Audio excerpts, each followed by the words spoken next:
পাওয়ার tutorial চ্যানেলে আপনার সকলের স্বাগতম। ফ্রেন্ডস, আজকে ডিসকাস করবো আপনাদের প্রি ফাইনাল এক্সামিনেশন 2025-এর কাছাড় ডিস্ট্রিক্টে যেটা সোশ্যাল সায়েন্সের ব্যাপার ছিল। তো এটা এমসিকিউগুলো চলো ডিসকাস করি আমরা। তোমরা দেখে নাও কতটা শুদ্ধ হয়েছে কি হয় নাই। তো দেখো কোশ্চেনগুলো ছিল, যেটা প্রথম কোশ্চেন ছিল এটা ছিল when was the anti circular society form, মানে অ্যান্টি সার্কুলার সোসাইটি কখন গঠন করা হয়েছিল।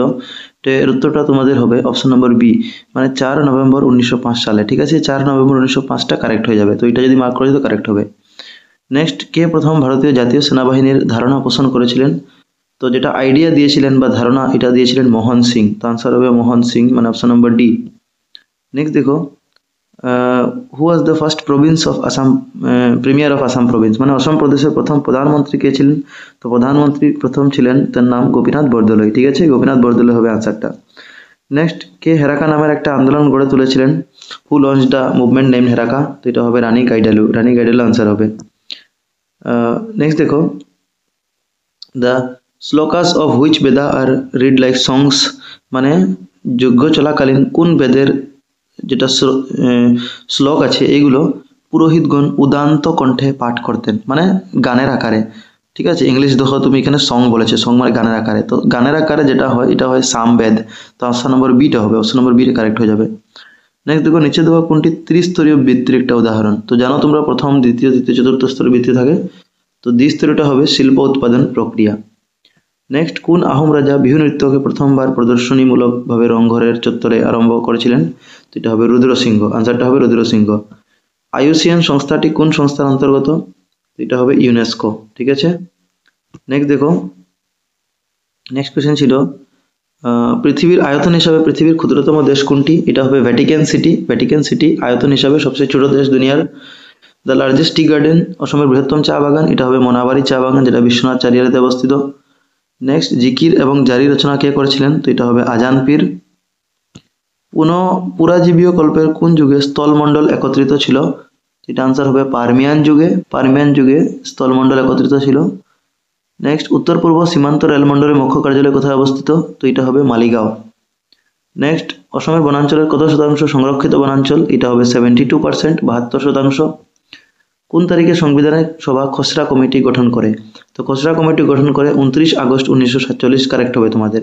29 আগস্ট 1947 কমিটি গঠন করে খসড়া কমিটি। ঠিক আছে, নেক্সট, এর মধ্যে কোনটি রাষ্ট্রসংঘের অঙ্গ নয়। তো অপশন নম্বর ডিটা কারেক্ট হবে। অর্থনৈতিক এবং সামাজিক পরিষদ কোনো রাষ্ট্রসংঘের অঙ্গ নয়। নেক্সট, নিম্নে দেওয়া কোনটি নিরাপত্তা পরিষদের স্থায়ী সদস্য। তো দেখো 5টাই স্থায়ী সদস্য আছে, এর মধ্যে অপশন ফ্রান্সটা কারেক্ট হয়ে যাবে। ঠিক আছে, নেক্সট, কোন তারিখে ভারতের রাষ্ট্রীয় মানবাধিকার আয়োগ গঠিত হয়। এই প্রশ্নটা অল্প ভুল করেছে, কারণ অপশনটাতে রাষ্ট্রীয় মানবাধিকার আয়োগ যেটা এটা গঠন হয়েছিল 1993 সালের 12 অক্টোবর, কিন্তু অপশনে তো 12 অক্টোবর কোনো জায়গাতে দেওয়া নাই। ঠিক আছে, যেটা দেওয়া আছে তারা হয়তো এই যে 28 সেপ্টেম্বর অপশন কারেক্ট দিবে, কারণ তারা মনে করেছিল এটা রাষ্ট্রপতি এটা বলেছিল মনে করে। ঠিক আছে, তোমরা বইয়ে পড়বে, এটা রাষ্ট্রপতি দ্বারা মানে স্বীকৃত হয় এই ডেটে 28 সেপ্টেম্বর 1993, কিন্তু মানবাধিকার গঠন হয়েছিল 1993 সালের 12 অক্টোবর। তো এটা ডেটটা হতো, এটা একটু মিস্টেক আছে ওদের হয়তো, বা অপশন নম্বর এও তুমি কারেক্ট করতে আসতে পারো, ওদের মতে এটাই উত্তর দিতেছিল ওরা। নেক্সট, পৃথিবীর সবচেয়ে পুরানো কেন্দ্রীয় ব্যাংক কোনটি। তো এটা হয় রি ব্যাংক বা রিক্স ব্যাংক। ঠিক আছে, এটা হবে option number A. Next, full form of NABARD. নাবার্ডের পুরা নাম 1 নম্বরটা হবে national bank for agriculture and rural development. Next, দেশের মোট জাতীয় আয়কে মোট জনসংখ্যার দ্বারা ভাগ করলে আমরা ড্যাশ পাই। তো আমরা মাথা পিছু আয় পাই, পার ক্যাপিটা ইনকাম। ক অংশের সঙ্গে খ অংশ মিলাতে বলেছে, কোডিং ডিকোডিং এর প্রশ্ন। তো দেখো এটা যদি তোমরা মিলাও, তো সবচেয়ে প্রথমে তোমরা নীতি আয়োগ মিলে দিবে 2015 সালে, কারণ এটা লেটেস্ট আছে নীতি আয়োগ। ঠিক আছে, ফার্স্ট মিটিং অফ নীতি আয়োগ। তো তোমরা অপশনগুলো চেক করো যখন ABCD চারোটা, তো তোমরা জাস্ট চেক করো যে বির সঙ্গে 4 কোনটা আছে। তো তোমরা এখানে যদি ভালোভাবে দেখো, তো একটা মাত্র অপশনে বির সঙ্গে 4 আছে, এটা সি নম্বরে। দেখো বি এর সঙ্গে 4 এটাতে আছে, বাকি কারোর সঙ্গে বির লগে 4 নাই। তো বাকি আর চেক করে লাভ নাই, তোমার সময় নষ্ট হবে। তবু তুমি একবার দেখে নিবে যে এর ক্ষেত্রে 2 হচ্ছে এটা। তো হ্যাঁ, এর ক্ষেত্রে 2 ঠিকই আছে, 1965 ভারত পাকিস্তান যুদ্ধ। সির ক্ষেত্রে 1 হচ্ছে, ঠিকই আছে, যেটা চতুর্থ পঞ্চবার্ষিক পরিকল্পনা। আর D3 বলছে, তো ডি যেটা আছে এটা 3 অ্যানুয়াল। ঠিক আছে, বার্ষিক পরিকল্পনা। তো এটাই হবে অপশন নম্বর সি। নেক্সট, নিচে দেওয়া জোড়াগুলোর মধ্যে কোনটি মহিলা দ্বারা সম্পাদিত অথবা লেখা হয়েছিল। তো এটা হবে জাপানি বীর। এটা জাপানি বীর মহিলা দ্বারা লিখিত। আমার নামটা ঠিক মনে নাই, কি জানি একটা ছিল, মহিলাই লিখেছে কিন্তু এটা। ঠিক আছে, নেক্সট দেখো, যদি জানো তোমরা নিচে কমেন্ট করবে নামটা, জাপানি বীর পত্রিকা কে লিখেছে। নেক্সট দেখো, কি সুপ্রভাবী না কি একটা ছিল, ভুলে গেছি আমি। নেক্সট দেখো, 1919 সালে প্রণয়ন করা কোন আইনটি ব্রিটিশ সরকারকে বিনা বিচারে একজন মানুষকে কারাগারে নিক্ষেপ করার অধিকার প্রদান করেছিল? এটা হবে রাওলাট আইন। 1919 সালে রাওলাট আইন বিনা বিচারে কেউকে কারাগারে নিক্ষেপ করার অধিকার প্রদান করেছিল ব্রিটিশ সরকারকে। Next, MK. গান্ধী বা মহাত্মা গান্ধী এবং জওহরলাল নেহরু ব্রিটিশকে দ্বিতীয় বিশ্বযুদ্ধে সহায়তা করার প্রতিশ্রুতি দিয়েছিলেন। নিচে দেওয়া কোন বিবৃতি সিদ্ধান্ত নেওয়ার সঠিক কারণ ছিল?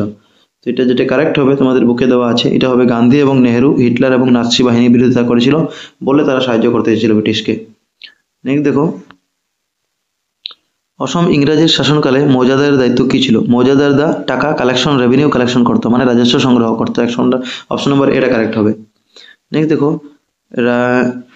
কি বলেছে, অসমীয়া একটি কথা প্রচলিত আছে, রাইজের রোজা জাতিয়াই গঙ্গা। নিচের বাক্যগুলোর মধ্যে কোনগুলো সঠিকভাবে রাইজ মিলের ক্ষমতা প্রদর্শন করে? তো রাইজ মিলের ক্ষমতা প্রদর্শন করে, এটা তোমাদের একটা তো এটা হবে যে রাইজ মিল অসমে কৃষক বিদ্রোহ সংগঠিত করতে সক্রিয় অংশ নিয়েছিল। আর আরেকটা হবে যে রাইজ মিল সামগ্রিকভাবে সিদ্ধান্ত গ্রহণ করতো এবং কার্যে পরিণত হতো। এর মানে অপশন নম্বর 1 আর 2, মানে অপশন নম্বর এটা কারেক্ট হবে। বাকি মণিপুরি বিদ্রোহে রাইজ মিলের কোনো অবদান ছিল না, আর সিপাহী বিদ্রোহ ছিল না, এটা রং আছে। ঠিক আছে, তো এটা কারেক্ট হবে তোমাদের। নেক্সট দেখো, মনিরাম দেওয়ানের সম্পর্কে নিচে দেওয়া ঘটনাগুলো শুদ্ধ ক্রমে সাজাও। এটা সিরিয়াল সাজাতে আছে, মানে যেটা আগে হয়েছে এটা আগে। তো যদি পড়বে তোমরা সিরিয়াল, প্রথম বলেছে মনিরাম জোরহাটে একটা চা বাগান তৈরি করেছিলেন, ঠিকই আছে। মুফট মিলসকে 2টা আর্জিটা, সবই ঠিক আছে, মানে যেটা আগে হয়েছে। কিন্তু সেরেস্তাদার পদে প্রথম নিযুক্তি পেয়েছিলেন 1828 সনে তিনি সেরেস্তাদার পদে নিযুক্তি পান। এরপরে প্রায় 1847 বা 48 এত কিনারে তাই গিয়ে নিজের বাগান একটা খুলে নেন। ঠিক আছে, তো প্রথম সেরেস্তাদার মানে 3 প্রথম হবে, এরপরে বাগানের কথা চা বাগান জোরহাটে খুলে এটা, এর মানে 3 প্রথম, এরপরে 1 হবে। তো সিরিয়াল তুমি অপশন দেখে নাও, 3 পরে 1 কোন অপশনতে আছে। তো একমাত্র একটা অপশন 3 পরে 1 দেখাচ্ছে, অপশন নম্বর বি, এটাই কারেক্ট হবে। ঠিক আছে, তো অপশন যখন 4টা 5টা থাকবে তো তোমরা এক কাম করবে, একটা 2টা চেক করে অপশনগুলো ম্যাচ করে দেখবে যে বাকি অপশনে কি আছে। যেমন এখানে আমি 3 পাইলাম প্রথম, তো দেখছি কোনোটাতে আর 3 স্টার্ট হচ্ছে না, তো এটাই ডেফিনেটলি হবে। নেক্সট দেখো, 29 নম্বর, ক অংশের সাথে খ অংশ মিলাও। এটা অসম প্রদেশ কংগ্রেস কমিটি, তো এটা হবে 1921, মানে এটা এখানে ভুল দিয়েছে, এখানে বি সি ডি দিয়েছে, এখানে রোমান দিয়েছে, এখানে রোমান, এখানে এ হতো অ্যাকচুয়ালি। ঠিক আছে, এটা এদিকে হতো, 1টা এদিকে, উল্টা পুল্টা ধরে হয়ে গেছে, ওদের লেখার সময় কোয়েশ্চেন মিস্টেক হয়ে গেছে। তো এখানে অসম প্রদেশ হবে 1921। ঠিক আছে, এরপরে অসমে লিটারেরি সোসাইটিটা জানো তোমরা, কি হবে 1872। আর শিলচর মেডিকেল কলেজ 1968 হয়ে যাবে। ঠিক আছে, কত হবে 1968। তো একটা রইল কৃষি বিশ্ববিদ্যালয় 1969। তো এর হিসাবে তোমরা যদি মিলাও, তো একের 3 মানে এ 3 হতো, এরপরে বি যেটা হতো এটা হতো এ, এর 3 আর বির এ, কোন অপশনটা আছে? এর 3 আর বির এ, এর 3 আর বির এ। ঠিক আছে, তো এইটাই হবে, আই থিঙ্ক ডি নম্বরটা একটু উল্টা পুল্টা ওরা দিয়েছে, তো এটাই হবে কারেক্ট, এর 3 বি এ। নেক্সট দেখো, আইন অমান্য আন্দোলনের রায়ত সভা কোন দাবিটি উত্থাপন করেছিল? তো রায়ত সভা বলেছিল যে 50% ভূমি রাজস্ব কমানো, হ্রাস করার জন্য, এটা হবে কারেক্ট, এ নম্বরটাই কারেক্ট হয়ে যাবে। নেক্সট দেখো, রিড দ্য ফলোয়িং চার্ট, একটা ফ্লো চার্ট দেওয়া আছে, সঠিক উত্তর বেছে, মানে এই যে কোশ্চেন মার্ক দেখানো আছে এখানে বসাতে আছে। তো প্রথম বলছে নদীর নিকটে শহর গড়ে ওঠা, এর ফলে নগরায়ন প্রসার হয়, মানে মানুষজন এখানে বেশি হয়। নগরায়ন মানে মানব বসতি থেকে আবর্জনা নির্গত হয়, ঠিক আছে, ডাস্টবিন বগেরা, সিওয়েজ বগেরা শহরে থাকে, কারখানা থেকে রাসায়নিক পদার্থ, হ্যাঁ। এরপরে পলিউশন হয় জলে, তো এটা হবে pollution of rivers flowing near big cities, বড় শহরের পাশের নদীগুলো প্রদূষিত হয়। নেক্সট দেখো, এই গ্যাস ভূপৃষ্ঠ থেকে প্রতিফলিত সৌরশক্তি শোষণ করে বায়ুমণ্ডলে সহ ভূপৃষ্ঠ জীবনের উপযোগী উত্তাপ বজায় রাখতে সাহায্য করে। এই গ্যাসের নাম কি? একটু ঘুরিয়ে ফিরিয়ে বলেছে, তো এই গ্যাসটা হবে গ্রিন হাউস গ্যাস, মানে কার্বন ডাইঅক্সাইড গ্যাস হবে। ঠিক আছে, CO2। নেক্সট, একটা আয়তন, এটার আয়তন 82 নিযুত কিলোমিটার বর্গ কিলোমিটার। এটি পূর্বে ইউরোপ এবং আফ্রিকা। এটি একটি মুখ্য দ্বীপ হলো ক্যানারি। তোমরা যদি জানো যে মুখ্য দ্বীপ ক্যানারি এটা কোন মহাদেশে থাকে, তো এটা বই যাবে, তো এটা আনসারটা হবে, এবং ক্যারিবিয়ান মুখ্য সমুদ্র, এটা আনসারটা যেটা হবে এটা হবে আটলান্টিক মহাসাগর। ঠিক আছে, উত্তর হবে বি। নেক্সট দেখো, একটা দেশের অর্থনীতির সঙ্গে বিশ্বের অন্যান্য দেশের অর্থনীতির সংযোগ স্থাপনকে গোলকীকরণ বলা হয়। হ্যাঁ ঠিক আছে, কিন্তু কিছু দেশ অন্যান্য দেশের সাথে সংযোগ স্থাপনে আগ্রহী থাকে না, মানে কিছু দেশ অন্য দেশের সঙ্গে সম্বন্ধ বানাতে চায় না, রিলেশন বানাতে চায় না। অর্থনৈতিক বহির্বাণিজ্য অনুসরণ করে দেশগুলিকে বলা হয়। তো অন্য দেশের সঙ্গে যদি রিলেশন না বানায় তো নিজের দেশে নিয়ে থাকবে, মানে অন্তর্মুখী দেশ বলা হয় এদেরকে। ঠিক আছে, আর যদি বলো অন্য দেশের সঙ্গে বানায় সম্বন্ধ, এটা বহির্মুখী হবে। নেক্সট দেখো, আহোম এবং কুচ রাজবংশদের মধ্যে সাধারণ কি? তো তাদের মধ্যে মানে কি এটা মিল হচ্ছে, তো ওদের দুইজনের মধ্যে একটা মিল আছে যে দুইজন মঙ্গোলীয় জনগোষ্ঠীর লোক, এটা কারেক্ট হবে, অপশন নম্বর 1। নেক্সট, ভারত একটি সমাজবাদী দেশ, কারণ ভারতের জাতীয় আয় নির্ধারণ করে দেশের জনসাধারণ। নেক্সট, অপশন নম্বর বি হতো। নেক্সট 37 নম্বর, রাষ্ট্রসংঘ কেন গঠন করা হয়েছিল? তো রাষ্ট্রসংঘ গঠন করা হয়েছিল দ্বিতীয় বিশ্বযুদ্ধের পর 1945 পর, যাতে কোনো তৃতীয় যুদ্ধ বিশ্বে না লাগে, তৃতীয় যুদ্ধ প্রতিরোধ করা। নেক্সট বলেছে মুদ্রা একটি বৈশিষ্ট্য নয় কোনটি? 4টা অপশন আছে, তারল্যতা, সাধারণ গ্রহণযোগ্যতা, পূর্ণসাদৃশ্য, সহজে নষ্ট হয়ে যাওয়া বলেছে। তো সহজে নষ্ট হয়ে যাওয়া এটা বৈশিষ্ট্য নয়, কারণ সহজে নষ্ট না হওয়া যদি থাকতো কারেক্ট হতো, নষ্ট হয়ে যাওয়া এটা ভুল আছে, মানে এটাই কারেক্ট হবে, কারণ কোনটা বৈশিষ্ট্য নয় বলেছে।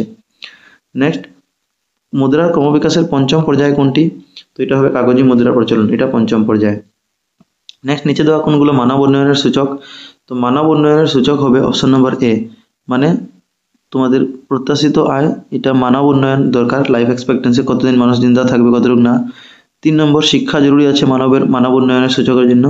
আর 6 নম্বর, জীবনযাত্রার মানদণ্ড। ঠিক আছে, এটা বলেছে মানব উন্নয়ন, মানে মানুষের কেমন ডেভেলপমেন্ট হয়। কিন্তু যদি বলতো অর্থনৈতিক উন্নয়নের সূচকাঙ্ক, তখন উত্তরগুলো যেগুলো আমি দাগিয়ে নই না, আয় বৃদ্ধি হতো, অর্থনীতি। ঠিক আছে, অর্থনীতি থাকলে ইনকাম যেটা রাইজ এটা হতো, আবার তোমার এটাও হতো এগ্রিকালচার, আর এটা ইন্ডাস্ট্রি। ঠিক আছে, এখানে মানব উন্নয়ন মানে 3টা, তো জিনিসটা মনে রাখবে মানব উন্নয়ন কি জিনিস।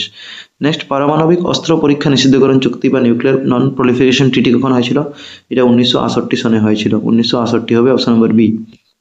নেক্সট দেখো, প্রশাসন ব্যবস্থার একেবারে নিম্ন পর্যায়ে জনপ্রতিনিধিদের স্থানীয় প্রভাব অভিযোগের ভিত্তিতে পরিকল্পনা প্রস্তুত প্রক্রিয়ার সঙ্গে জড়িয়ে পড়ে। এই পরিকল্পনাকে কি বলা হয়? তো এটাকে বলা হয় যখন প্রশাসন ব্যবস্থা সব নিম্ন পর্যায়ে প্রতিনিধিদের সঙ্গে জড়িয়ে থাকে, তখন বলে গ্রাসরুট প্ল্যানিং বা তৃণমূল পর্যায়ের পরিকল্পনা বলা হয়, সবাই মিলে। ঠিক আছে, নেক্সট দেখো, স্টেটমেন্ট 1 স্টেটমেন্ট 2 দেওয়া আছে, শুদ্ধ ভুল কোনটা? তো 1 নম্বর বলেছে অসমের কৃষি খণ্ডের উন্নয়নে মীন শিল্পের যথেষ্ট অবদান আছে, কারেক্ট কথা এটা। মীন শিল্প মানে ফিশারির অবদান আছে কৃষি খণ্ডের উন্নয়নে। ঠিক আছে, অসমে মাছের প্রচুর চাহিদা থাকা সত্ত্বেও বিল জল মহাশয়গুলো আছে উদাহরণের জন্য বিল জলাশয়গুলি মাছ উৎপাদনের উপযুক্তভাবে ব্যবহার করছে না, এটা ঠিকই কথা, দুটোটা কারেক্ট, মানে স্টেটমেন্ট 1 আর 2 বোথ আর কারেক্ট। ঠিক আছে, অ্যান্ড এটা ডিটা হবে, বোথ স্টেটমেন্ট 1 আর 2 আর কারেক্ট, এবং এ 2 একের শুদ্ধ ব্যাখ্যা। নেক্সট 44 নম্বর, জনসাধারণের মধ্যে সচেতনতা সম্পদের অযথা অপচয় রোধ করতে পারে। তো এটা কারেক্ট আছে, সচেতনতা থাকলে, অ্যাওয়ারনেস থাকলে মানুষের সঞ্চয়কে ফালতু ওয়েস্ট করবে না। আর পুনরাবর্তন সম্পদ সংরক্ষণ করতে সহায়তা করে না, এটা ভুল করে, অ্যাকচুয়ালি হলে ভুল সহজ হতো। ঠিক আছে, সম্পদ সংরক্ষণ হতো যদি পুনরাবর্তন হতো, মানে প্লাস্টিক যেটা ফেলে দিয়ে এটা রিসাইকেল করলে আমরা সম্পদকে বাঁচিয়ে রাখবো, এটা না বলছে। তো 1 নম্বর শুদ্ধ, 2 নম্বর ভুল। ঠিক আছে, কোনটা হবে? যে statement 1 is correct and statement 2 is false, option number D. Next, the central bank is the financer, কেন্দ্রীয় ব্যাংক সরকারের বিত্তের যোগানদাতা, কারেক্ট। যখন সরকার বাজেট ঘাটতি মুখে পড়ে তখন কেন্দ্রীয় ব্যাংক নতুন মুদ্রা ছাপায় এবং সেই ঘাটতি মিটিয়ে দেয়, কারেক্ট। দুটোটা কারেক্ট হবে, তো কি হবে? সি নম্বর, এ এবং R both R correct, R is the correct explanation, এটা হবে। তো ফ্রেন্ডস, এটা তোমাদের ছিল এমসিকিউ। আই থিঙ্ক তোমরা সব কোশ্চেনগুলো দাগিয়ে নিয়েছো, তোমরা মার্ক কত স্কোর আছে নিচে কমেন্ট করতে পারো, মিলিয়ে নিবে। এইগুলো ছিল তোমাদের বড় প্রশ্ন। ঠিক আছে, থ্যাংক ইউ ফর ওয়াচিং।